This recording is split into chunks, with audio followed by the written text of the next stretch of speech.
मकर संक्रांति, पूरे भारत में लोग मकर संक्रांति दक्षिण भारत में पोंगल के रूप में इसे मनाते हैं। लोहड़ी पर्व 13 जनवरी को यानी 14 जनवरी से एक दिन पहले मनाया जाता है। और लोहड़ी पर्व का एक विशेषता है कि खेत में जब फसल लहलहा जाते हैं तो किसान खुशियों से झूमते हुए इस पर्व को नाचते हैं, गाते हैं, खुशियां मनाते हैं और यज्ञ करते हैं, हवन करते हैं, उसमें आहुति प्रदान करते हैं। तो ये जितने भी पर्व हैं, पर्व का अर्थ होता है गांठ। जैसे बंबू को आपने देखा, उसमें गांठ होते हैं।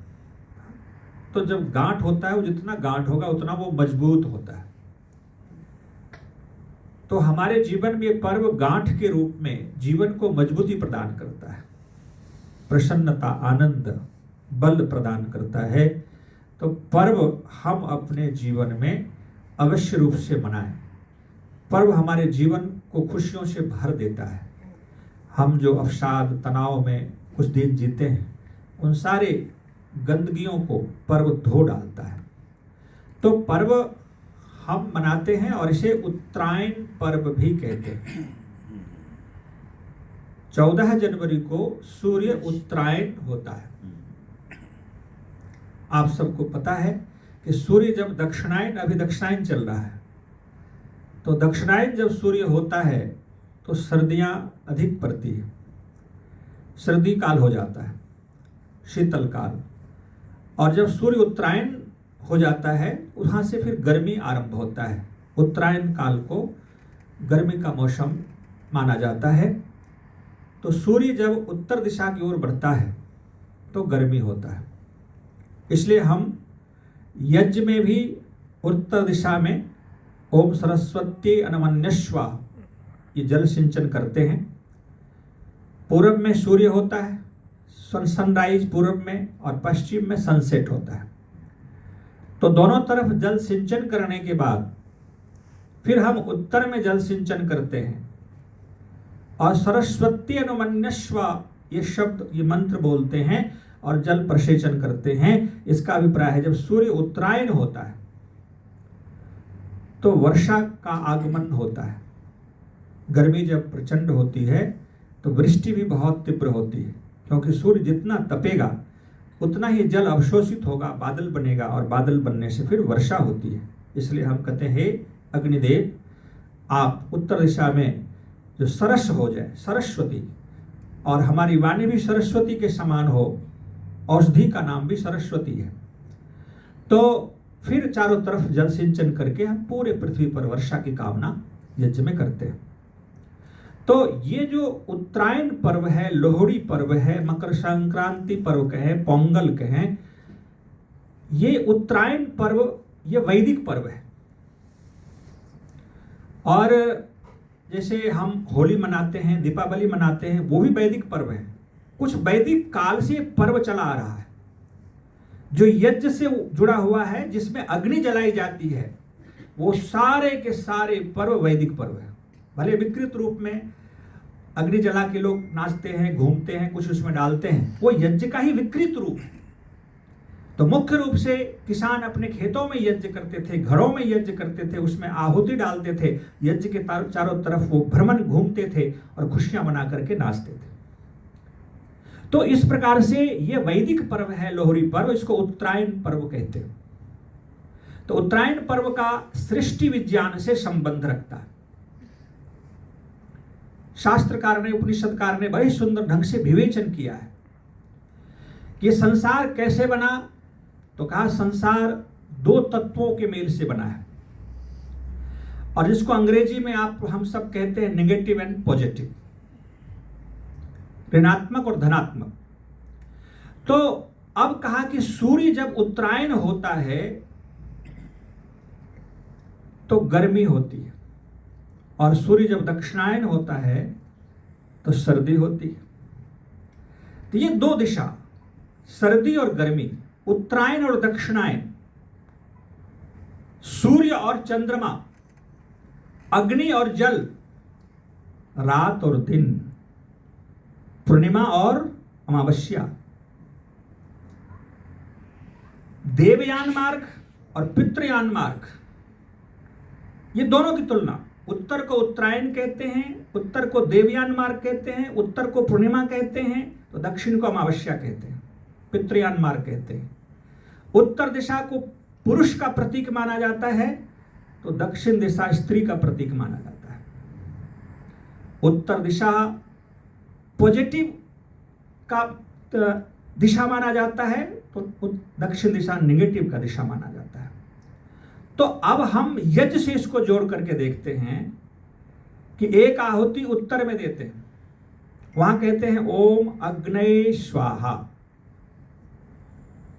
उत्तर अग्नि का प्रतीक, क्योंकि भीष्म पितामह जब बाणों की शैया पर लेटे हुए थे, तो ऐसा एक किंवदंती महाभारत में आया है कि भीष्म पितामह ने यह कहा था कि जब तक सूर्य उत्तरायण ना हो जाए तब तक मैं बाणों पर लेटा रहूंगा, प्राण नहीं त्यागूंगा। सूर्य जब उत्तरायण हो जाता है तो वो देवयान मार्ग का प्रतीक माना जाता है, श्रेय मार्ग का प्रतीक माना जाता है, तो इसलिए उस काल में मैं अपने प्राण को त्यागूंगा। कहने का अभिप्राय है कि उत्तर में आहुति देकर के हम अग्नि का आवाहन करते हैं, और फिर दक्षिण में आहुति जब देते हैं तो कहते हैं सोमाय स्वाहा। दक्षिण दिशा सोम का प्रतीक है, जल का प्रतीक है, स्त्री का प्रतीक है, और उत्तर दिशा पुरुष का प्रतीक है, दिन का प्रतीक है, सूर्य का प्रतीक है, अग्नि का प्रतीक। तो जब फिर दो आहुति दे दिया, फिर बीच में दो आहुति देते हैं, ओम प्रजापतये स्वाहा और ओम इंद्राय स्वाहा। सूर्य और चंद्रमा, उत्तरायण और दक्षिणायन, देवयान मार्ग और पितृयान मार्ग, दिन और रात, पूर्णिमा और अमावस्या, स्त्री और पुरुष, जब दोनों आपस में मिलता है तो ऐश्वर्य और प्रजा की उत्पत्ति होती है। यह सृष्टि विज्ञान है। संसार ऐसे ही बना है कि जब संतान चाहिए तो फिर यज्ञ करें, तो फिर स्त्री और पुरुष, देवयान और पितृयान, इसका संयोग धन और ऋण दोनों का जोड़ना आवश्यक होता है। फिर कहते हैं प्रजापतये स्वाहा इंद्राय स्वाहा। प्रजापति प्रजा संतान, और इंद्र कहते हैं ऐश्वर्य धन संपदा की कामना। तो हमारे गुरु जी कहते थे कि जो व्यक्ति ऐश्वर्यशाली बनना चाहता है वो गृहस्थ में जाए। ऐश्वर्य संसार के सुख को भोगना चाहता है, धनपति बनना चाहता है, उसे गृहस्थी बनना चाहिए। तो अपने संतानों को भी उपदेश करें, समय से गृहस्थ में चले जाएं। यदि संसार का सुख भोगना है तो गृहस्थ में जाना ही चाहिए। लेकिन आज हमारे बच्चे कहते नहीं जी, अभी अपने पैर पे खड़े हो जाएं, होते होते फिर हमारा एज एक्सपायर हो जाता है और फिर बड़ी मुश्किल होती है। आदरणीय मुखी जी एक विवाह बंधन का वो जो ऐप पर वो डाउनलोड करना चाहिए, जो हम उससे जुड़े, बच्चों को समय से शादी हो जाए। बच्चों को यह हमें मैसेज देना चाहिए कि यदि ऐश्वर्य चाहते हैं तो नौकरी मिले ना मिले, आपकी आयु हो गई है, पढ़ाई पूरी हो गई है, आपको समय से गृहस्थ में चला जाना चाहिए और पति पत्नी मिलकर के आप ऐश्वर्य की वृद्धि कर सकते हैं। व्यक्ति अकेला होता है, लेकिन जब विवाह करता है तो दो हो जाता है, और दो शक्ति मिलकर के जब संसार में पुरुषार्थ करता है तो ऐश्वर्य पर्याप्त वो प्राप्त कर सकता है। तो इस प्रकार से हमें बच्चों को मैसेज जरूर देना चाहिए। तो यहाँ पर जो हम मकर संक्रांति लोहड़ी पर्व मना रहे हैं, इसका संबंध विद्या और अविद्या से। वेद में परमात्मा ने मंत्र बड़ा सुंदर, उपनिषद का ये मंत्र, ईशोपनिषद का, यजुर्वेद के 40वें अध्याय का ये मंत्र है, विद्यां च तद्वेदो भयं सह अविद्या मृत्युम तीर्त्वा विद्यामृतम अश्नुते। यह मंत्र बड़ा ही सुंदर भाव रखता है। यह मंत्र कहता है कि ए मानव, संसार के लोगों, हमने वेदों में विद्या और अविद्या दोनों का उपदेश कर दिया है, और इस दोनों को आप समझो। अविद्या का नाम सुनते ही हमारे मन में प्रथम विचार ये आता है कि अज्ञान, अंधकार। लेकिन उपनिषद में, ईशोपनिषद में और यजुर्वेद में जब आप इस मंत्र को अर्थ को देखेंगे तो अविद्या का अर्थ संसार किया है ऋषि दयानंद ने। संसारिक विद्या को, भौतिक विद्या को अविद्या कहा और आध्यात्मिक विद्या को, आत्मा परमात्मा के ज्ञान को विद्या कहा। तो ये जो विद्या और अविद्या है, ये दोनों का उपदेश परमात्मा ने वेदों में किया। हमें कैसे धनवान बनना है, हमें कैसे स्वस्थ रहना है, हमें कैसे लंबी आयु को प्राप्त करना है, ये विद्या वेद में है। तो अविद्या की भी चर्चा है और ईश्वर प्राप्ति, धर्म अर्थ काम और अंत में मोक्ष प्राप्ति का भी उपदेश है। इसलिए वेद में विद्या का भी संदेश है। इसलिए मंत्र में साफ साफ परमात्मा ने कहा कि ऐ मानव, मैंने विद्या और अविद्या दोनों का उपदेश कर दिया है। विद्याम च विद्यास्तद वेदो भयम सह उभयम, साथ साथ हमने वेदों में उपदेश कर दिया है। फिर परमात्मा कहते हैं, ऐ संसार के लोगों, अविद्या मृत्युम तीर्थवा, अविद्या के द्वारा मृत्यु को तर सकते हो। हम कोई मरना नहीं चाहते, लंबी आयु जीना चाहते, तो मृत्यु तो एक दिन आएगी, जितना ही कामना कर लें। त्रायुषम जमदग्ने कश्यपस्य त्रायुषम यद देवेषु त्रायुषम तन्नोस्तु त्रायुषम, ये श्रीम में जाकर के हम ये प्रार्थना करते हैं कि प्रभु 300 से अधिक 400 वर्ष की हमारी आयु होनी चाहिए। और ऐसे बड़े चिंतक ने बड़ी कामना की है कि सतयुग में 400 वर्ष की आयु होती थी, त्रेता युग में 300 वर्ष की आयु की कामना, और द्वापर में 200 वर्ष। भीष्म पितामह जब युद्ध के मैदान में थे 150 वर्ष से ऊपर थे, भगवान कृष्ण 150 वर्ष से अधिक आयु में युद्ध के मैदान में थे महाभारत में, और कलयुग में आते आते 100 हो गया। तो कलयुग में जब हम आए, हम कहते हैं तच्चक्षुर्देव हितम पुरस्ताद शुक्रमुच्चरत पश्येम शरदः शतम, शरदः 100 साल की आयु हो, ये न्यूनतम मिनिमम एज है। लेकिन जब चारों युगों को हम मिलाकर के कल्पना करते हैं तो मनुष्य की आयु 400 वर्ष, त्रायुषम जमदग्ने कश्यपस्य त्रायुषम, 300 से अधिक 400 वर्ष की आयु की कामना वेद में की गई है। तो उसके लिए ये एटमॉस्फेयर, ये वातावरण भी चाहिए, आहार भी चाहिए, व्यवस्था भी चाहिए। और महर्षि दयानंद जी ने सत्यार्थ प्रकाश में लिखा कि जो व्यक्ति 48 वर्ष पर्यंत अखंड ब्रह्मचारी रह करके विद्याध्ययन करता है, स्वप्न में भी उनका स्वप्न दोष ना हुआ हो, वीर्य नष्ट ना हुआ हो, सदाचारी हो, धर्मात्मा हो, उसकी आयु 400 वर्ष की कामना की, वो 400 वर्ष की आयु वाले होते हैं। लेकिन वो संभव नहीं है। अभी जो विपरीत परिस्थिति में हम लोग चल रहे हैं, आहार विहार हमारा बिगड़ा हुआ है, हम 48 वर्ष तक अखंड ब्रह्मचारी नहीं रह सकते। तो इसमें हमें 100 वर्ष की आयु की कामना किया गया, हम 100 वर्ष की आयु को पार कर जाए। तो फिर कहा अविद्या मृत्युम तीर्थवा, और अविद्या को जानना चाहते हैं तो महर्षि दयानंद जी सत्यार्थ प्रकाश में आप पढ़िए तो पूरे चारों वेदों का निचोड़ है सत्यार्थ प्रकाश। मैं तो कई बार पढ़ाता हूं और मुझे बहुत प्रसन्नता हुई कि मॉरिशस में 2 वर्ष लगातार वहां 3-3 महीने के लिए हमने गए, और जो जून मास है 12 जून को महर्षि दयानंद जी सत्यार्थ प्रकाश लिखना आरंभ किया था। इसलिए जून मास को सत्यार्थ प्रकाश मास के रूप में मॉरिशस के आर्य समाज के लोग मनाते हैं। पूरे जून मास जो भी प्रचारक आते हैं, आपको सत्यार्थ प्रकाश पर ही बोलना है, अलग अलग चैप्टर पर, उससे अलग विषय हमें नहीं लेना है, क्योंकि सत्यार्थ प्रकाश वेदों का सार है, निचोड़ है। पंडित गुरुदत्त विद्यार्थी कहते थे कि मुझे घर बेच करके भी सत्यार्थ प्रकाश खरीदना पड़ता तो मैं खरीद लेता। मैं 17 बार सत्यार्थ प्रकाश का अध्ययन किया, और जितने बार मैंने पढ़ा उतनी बार मुझे नई नई चीजें मिली है। मुझे लगा कि मैं पहली बार पढ़ रहा हूं, मुझे नई नई बातें बोध हो रहा है। तो सत्यार्थ प्रकाश वो अमर ग्रंथ सत्यार्थ प्रकाश है। और मैं भी अपने पास एक छोटे से बुक को रखता हूं हमेशा थैला में।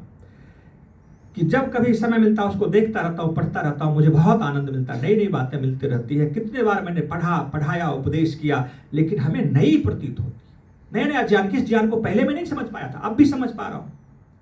तो सत्यार्थ प्रकाश में महर्षि दयानंद जी ने ये बात कहा 7वें चैप्टर में कि परमात्मा की उपासना करना भी अविद्या है।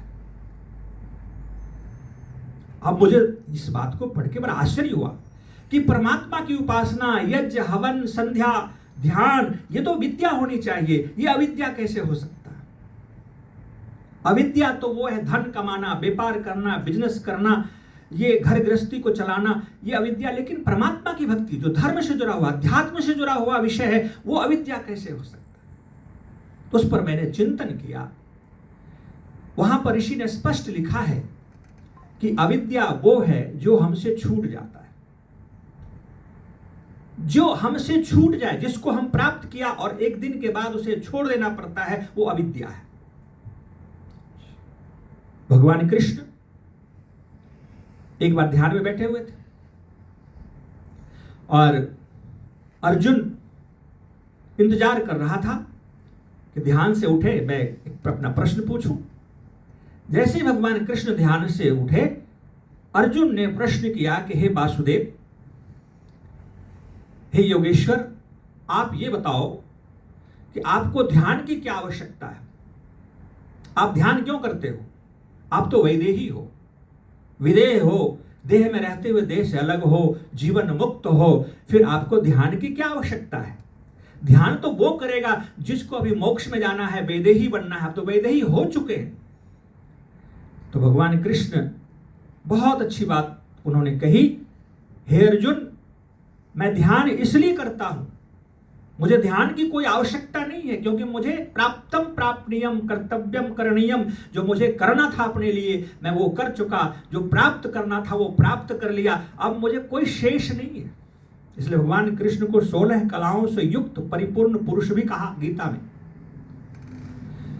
अब भगवान कृष्ण इसलिए कि वो मुक्त हो चुके थे, जीवन में रहते हुए जीवन मुक्त थे, तो उन्होंने यही कहा कि मैं ध्यान इसलिए करता हूं कि मेरे आचरण से दूसरे लोग शिक्षा लेते हैं, और मैं ध्यान ना करूं तो सामान्य जनमानस ध्यान करना छोड़ देंगे, परमात्मा की भक्ति करना छोड़ देंगे, और भक्ति करना छोड़ देना ये पाप है, अपराध है, और उस पाप का फल मुझे भी प्राप्त होगा, उसका कारण मैं बनूंगा, क्योंकि मेरे जीवन से लोग शिक्षा लेते हैं। इसलिए मैं लोगों को शिक्षा देने के लिए ध्यान करता हूं, अभी तो मुझे ध्यान की कोई आवश्यकता नहीं है। तो इस प्रसंग से यह अभिप्राय निकलता है कि हमें यदि बच्चों को संस्कार डालना है, हमारे बच्चे संध्या करे, यज्ञ करे, सत्य मार्ग पर चले, हमें स्वयं करना पड़ेगा, क्योंकि हमारे आचरण से बच्चे को सीखते हैं और फिर उसका अनुकरण करते हैं। ये मानव की प्रवृत्ति है। और इस मैसेज में, इस कहानी में यह भी मैसेज है, भगवान कृष्ण ने इसलिए कहा कि हम ध्यान की कोई आवश्यकता नहीं, ध्यान भी छूट जाता है। एक टाइम पीरियड है ध्यान। हम ध्यान किस लिए करते हैं? मुक्ति में जाने के लिए, और हम मुक्त में चले गए, मोक्ष हो गए, फिर ध्यान करने की कोई आवश्यकता नहीं। आप तो सदा ध्यान में ही हैं, क्योंकि जीवन वैदेहिक अवस्था में जी रहे हैं। तो महर्षि दयानंद जी ने सत्यार्थ प्रकाश में कहा, ध्यान भी छूट जाता है, ध्यान भी एक दिन हमारे साथ नहीं रहता, इसलिए ध्यान करना भी अविद्या है। क्योंकि जो छूट जाए, आप घर के ऊपरी तल पे जाते हैं, सीढ़ी पे चढ़ते हैं, तो पहला स्टेप, जब दूसरा स्टेप उठाते हैं, पहला स्टेप को आप उठाते, हाथ पैर उठ जाता है, छूट जाता है, तो वो अविद्या हो गई। जो छूट गया वो विद्या, जिसको प्राप्त करना वो विद्या। तो इस तरह से समझने के बाद पता चला, अविद्या मृत्युम तीर्थवा, अविद्या के द्वारा मृत्यु से तरा जाता है। ब्रह्मचर्य ने देवा मृत्युमुपाघ्नत, ब्रह्मचर्य करना, पालन करना अविद्या है, धन कमाना अविद्या है, भोजन करना अविद्या है, परमात्मा की उपासना करना अविद्या है, सब अंत में वो विद्या है। अब मैं ऐसे 2 मिनट में समझा दूं, जिसको प्राप्त करना है वो विद्या है, और जिसको छोड़ना है वो अविद्या है। जैसे जैसे आपका जो विषय छूटता जाएगा वो अविद्या बनता जाएगा, जो प्राप्त करते जाएंगे वो विद्या बनती चली जाएगी, और अंत में विद्या पूर्ण परमात्मा ही बच जाएगा, आत्मा ही बच जाएगा, सब छूट जाएगा। इसलिए सब कुछ अविद्या है। पूर्ण विद्या तो केवल ब्रह्म है, परमात्मा है। तो हम अविद्या के द्वारा मृत्यु को तर सकते हैं। ब्रह्मचर्य से, आहार से, व्यवहार से अपने जीवन को शुद्ध बनाएं। इससे हमारी मृत्यु अकाल मृत्यु नहीं होगी। लंबे आयु तक जीना चाहते हैं, स्वस्थ रहना चाहते हैं, किसी की सेवा लेना नहीं चाहते, आप योग को अपना लीजिए, आहार व्यवहार को ठीक कर लीजिए, आचरण को, संयम को ठीक कर लें, ब्रह्मचर्य का पालन करें। आप देखेंगे आप बुढ़ापा में किसी की सहायता नहीं लेंगे, चलते फिरते अपने दिनचर्या करते, क्योंकि हमारा आहार ठीक है, संयम व्यवहार ठीक है और हम योगाभ्यास करते, प्रभु की भक्ति करते। बुढ़ापे की लाठी है योगाभ्यास। इसलिए हमें ध्यान, भक्ति, यज्ञ, कभी आसन, प्राणायाम इसको नहीं छोड़ना चाहिए। और आहार, हमें क्या खाना क्या नहीं खाना, हमारा किचन ही एक औषधालय बन जाए, हमारे किचन में वही आए जो हमारे हेल्थ के लिए हो, तो हम स्वास्थ्य के लिए खाएं, स्वाद के लिए ना खाएं। इस पर भी हमें ध्यान देना है। तो हम मृत्यु से तर सकते हैं, बच नहीं सकते, तर सकते हैं। मृत्यु हमारी सुखदायी हो जाएगी, दुखदायी नहीं होगी। इसलिए सुखद मृत्यु हो, इसलिए अविद्या का भी पालन करना है और विद्या ब्रह्म की भी प्राप्ति हमें करनी है। ये पर्व का संबंध ये प्रकाश से है। ये पर्व हमारे जीवन में प्रकाश देता है। लोहरी पर्व, मकर संक्रांति, ये जो जितने पर्व मनाते हैं, ये सारे के सारे पर्व हमारे जीवन में प्रकाश लेकर के आता है, खुशियां लेकर के आता है, उत्साह लेकर के आता है। घर की सफाई करते हैं, यज्ञ करते हैं, उमंग उत्साह से भर देता है, हमें एक नई शिक्षा, नई प्रेरणा देता है। इसलिए प्रकाश है। और पर्व से बियॉन्ड चले जाएं तो फिर अंधकार है। तो कहा कि विद्या, संसार में रहते हुए हम उलझते रहते हैं, तो हम फिर कम से कम ये पर्व गांठ अपने जीवन में बांधते चले जाएं। विद्या का, प्रकाश का, अग्नि का, सूर्य का। यह जो लोहरी पर्व है, मकर संक्रांति, अब 14 जनवरी से सूर्य उत्तरायण हो रहा है, विद्या का काल आरंभ हो रहा है।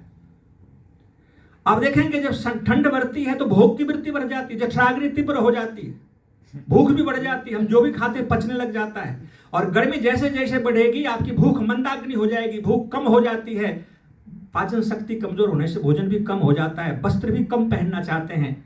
और ठंडी में नए नए अच्छे अच्छे वस्त्र पहनते हैं, कीमती वस्त्र पहनते हैं। तो जो दक्षिणायन मार्ग है, दक्षिणायन दिशा भोग मार्ग है, भोग की वृत्ति बढ़ती है।